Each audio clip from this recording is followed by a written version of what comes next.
हजुर भन्नुहोस् न आइएल्स गर्नुहुन्छ कि पिटी गर्नुहुन्छ? हेत्तेरी म्याम म के गरौँ? आइएल्स गरौँ न भाइ, कम्प्युटर बेसमा पनि छ पेपर बेसमा पनि छ अनि ग्लोबली रेकगनाइज पनि हुन्छ हैन। अनि त्यसपछि हाम्रोमा चाहिँ बिहानदेखि दिउँसोसम्मको क्लास छ, 40 दिनको क्लास छ, 4वटा मक टेस्ट छ, 4वटा बुक छ, सबै कुरा छँदैछ नि आइएल्स गरौँ न। कहाँ आइएल्स भने भाइ, यो त हेर न पिटी पढ्ने हो नि, हामी कहाँ पिटी पढ्यो भने बिहानदेखि बेलुकासम्म क्लास त छँदैछ, इन्डिभिजुअल गाइडेन्स पनि हुने भयो, मक टेस्ट हेऱ्यो भने अनलिमिटेड हो, प्र्याक्टिस पनि अनलिमिटेड। अनि मक टेस्ट गरिसकेपछि मजाले एनालाइज गरेर एक्जाम दिनलाई रेडी छ कि छैन मजाले अब सजेस्ट पनि गर्छौँ, यहीँबाट डेट बुक पनि गर्छौँ नि हामी फेरि।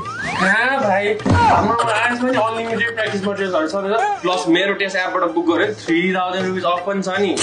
पिटी गऱ्यो भने आज एक्जाम गऱ्यो भोलि नै रिजल्ट आउँछ भने नर्मली 2 दिनमा त रिजल्ट आइसक्छ, धेरै कुर्नु पनि परेन, एकदमै सजिलो छ। सरहरू आइएल्स गरे पनि पिटी गरे पनि हाम्रोमै गर्ने त हो, हजुरले बरु 2 दिनको ट्रायल लिएर हेर्नु त्यसपछि डिसाइड गर्नु होला नि। त्यही भने म्याम 2 दिन ट्रायल क्लास लिन्छु अनि घर गएपछि डिसाइड गर्छु नि है। आइएल्स